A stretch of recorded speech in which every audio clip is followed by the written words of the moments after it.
You're sitting at the biggest poker table of your existence, and you don't even realize you've been folding every single hand. Every single one. While someone hungrier, someone more ruthless, someone who frankly doesn't care about your comfort is stacking chips with your potential. Life is a game, and you are playing not to lose instead of playing to win. And that right there is the difference between the people who build empires and the people who build someone else's dream. You think your 9 to 5 is safe. You think your routine is protecting you. Wake up now. Your comfort zone isn't a shelter. It's a cage, and the lock is on the inside.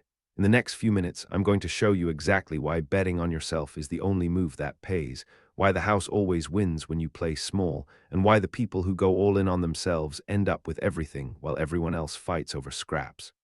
As the legendary Wayne Gretzky once put it, you miss 100% of the shots you never take. So let me ask you something brutal.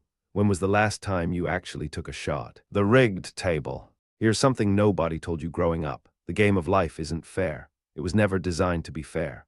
But here's what's even more disturbing. It's not rigged against you. It's rigged against people who refuse to play. Think about that for a second. The system doesn't punish risk takers. It punishes the passive. It punishes the ones who sit on the sidelines waiting for permission, waiting for the perfect moment, waiting for someone to hand them a winning ticket. The perfect moment never comes because it was never supposed to. Psychologists call this the status quo bias. Your brain is literally wired to prefer things the way they are, even when the way things are is destroying you. A study from Harvard Business School found that people who take calculated risks in their careers earn on average 40% more over their lifetime than those who play it safe. 40%. That's not a small edge. That's the difference between surviving and thriving. The dice favor those who actually roll them. But most people, they're clutching their chips, terrified of losing what little they have, not realizing that by not playing, they've already lost everything. And this leads us to something even more uncomfortable about why you keep folding. Poverty software. Your parents loved you. Let's get that out of the way. But they accidentally installed a program in your mind that is keeping you broke, scared, and small. Every time your mother said money doesn't grow on trees, every time your father said rich people are greedy, every time someone told you to be realistic, they were writing code. Code. Poverty code. And that code is running in the background of every financial decision you make. Neuroscience confirms this. Dr. Bruce Lipton's research on subconscious programming shows that 95% of your daily behavior comes from programs installed before the age of 7. You didn't choose these beliefs about money, about risk, about what you deserve. They were chosen for you. Your financial thermostat was set before you could even count to 10. And just like a thermostat, every time you start making more, every time you start winning, your subconscious pulls you right back down to where it thinks you belong.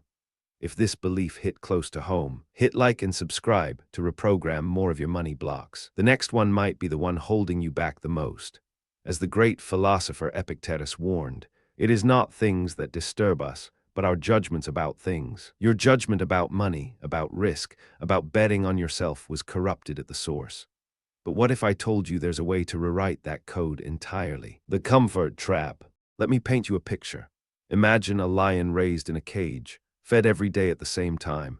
No hunting, no danger, no struggle. Now open that cage door.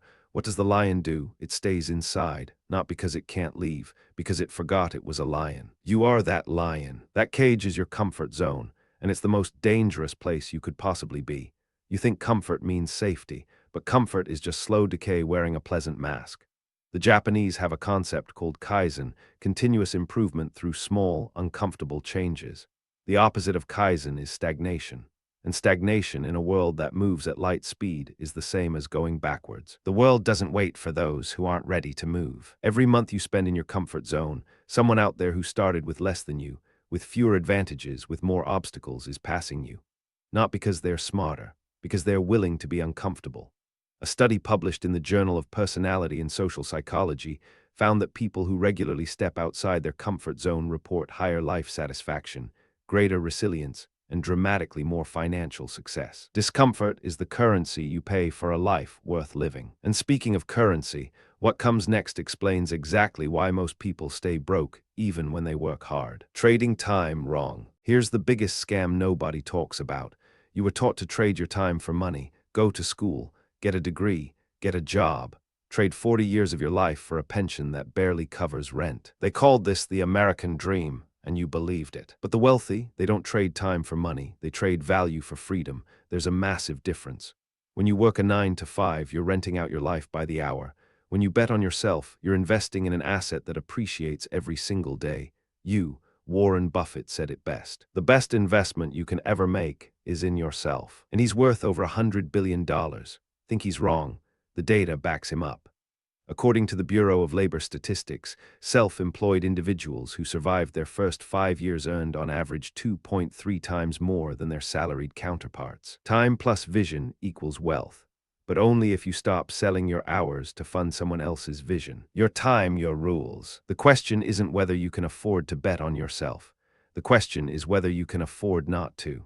And this brings us to the one thing that separates those who actually make the leap from those who just talk about it. Fear is the tax. Fear, that's it. That's the entire obstacle between where you are and where you want to be. Not money, not connections, not talent, fear. And here's what makes it so devastating. Fear doesn't show up wearing a costume. It shows up dressed as logic. It sounds like I should wait until I'm ready. It sounds like what if it doesn't work out? It sounds like I need to be more prepared. Fear disguises itself as wisdom. And that is why it is so deadly. The neuroscience is brutal.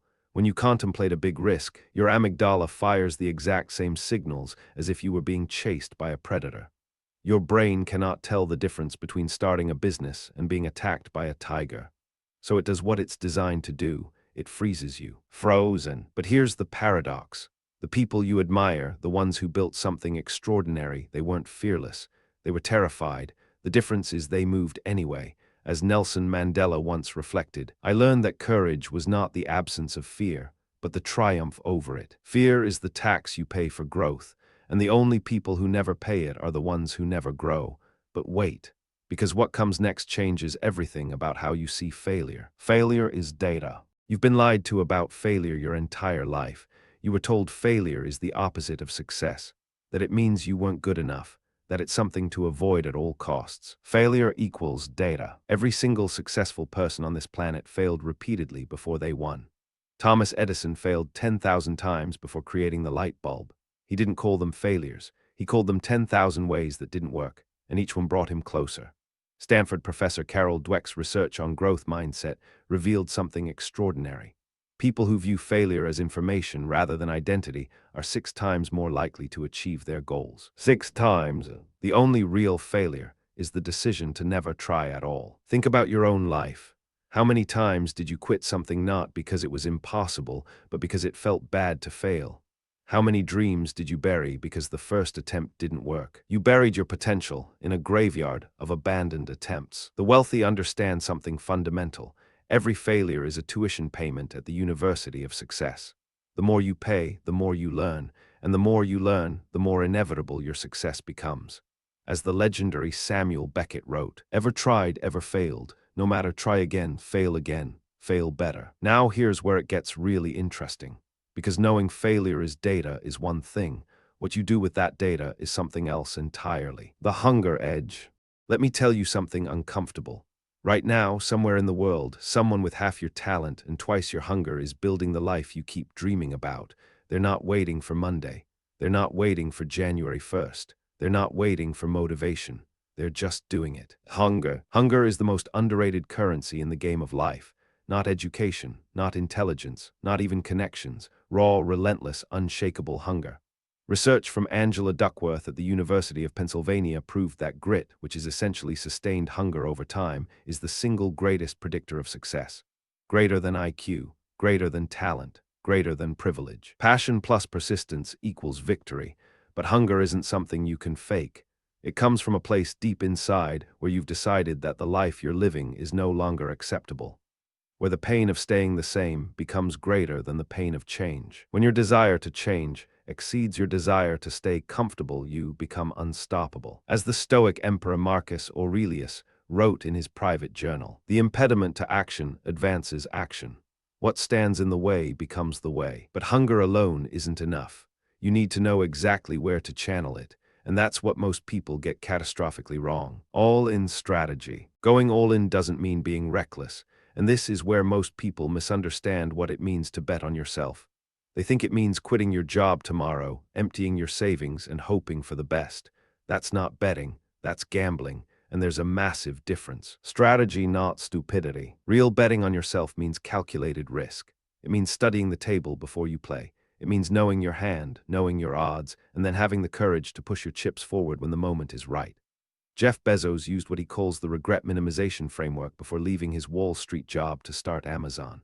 He asked himself one question: when I'm 80 years old, will I regret not trying this? The answer was obvious. The biggest risk is living a life of zero risk. Here's your framework. Start by investing 1 hour every single day in yourself.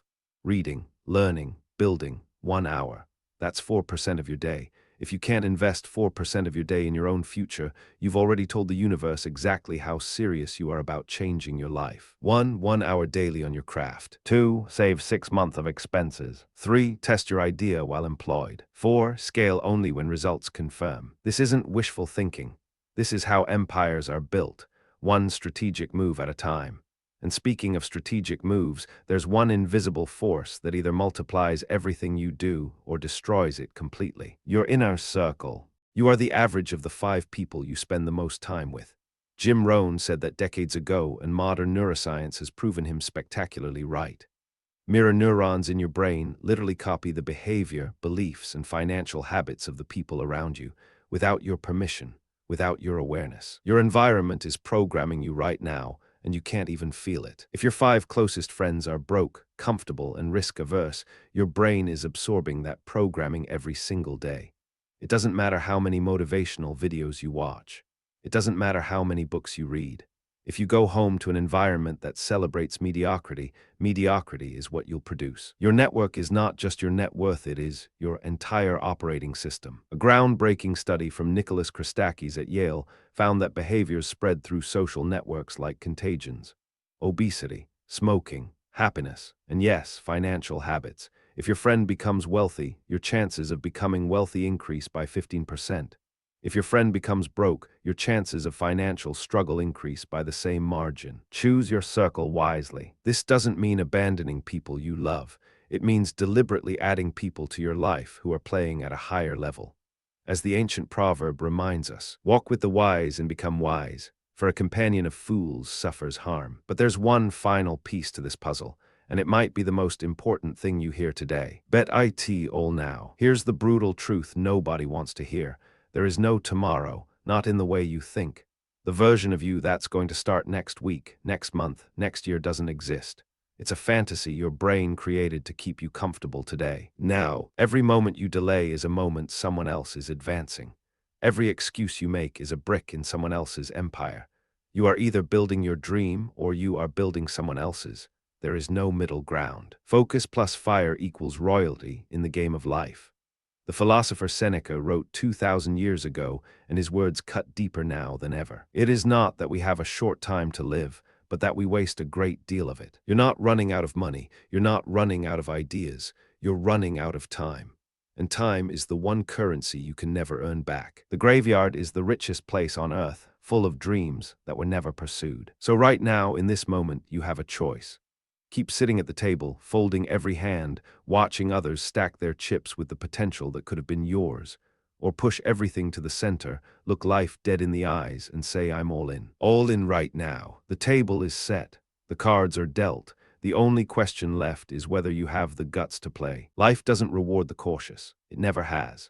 Every empire, every fortune, every legendary story you've ever heard started with someone who looked at impossible odds and bet on themselves anyway. You now understand the game. You see the rigged table for what it is. You recognize the poverty software running in your mind. You know your comfort zone is a prison. You understand that fear is just a tax and failure is just data. You feel the hunger burning inside you. You have the strategy. You know who to surround yourself with. And you know that the only moment that matters is this one. Your move, your life. The difference between the person you are right now and the person you could become is one decision. One bet. One moment of absolute, terrifying, beautiful courage. Don't let fear write your story. Don't let comfort steal your potential. Don't let someone else's ambition swallow your future. If you made it this far, comment all in below to prove you're ready to stop playing it safe and start playing to win. Your mind is either programmed for wealth or poverty. Now you know how to reprogram it. If this exposed something in you, subscribe. There's more to uncover.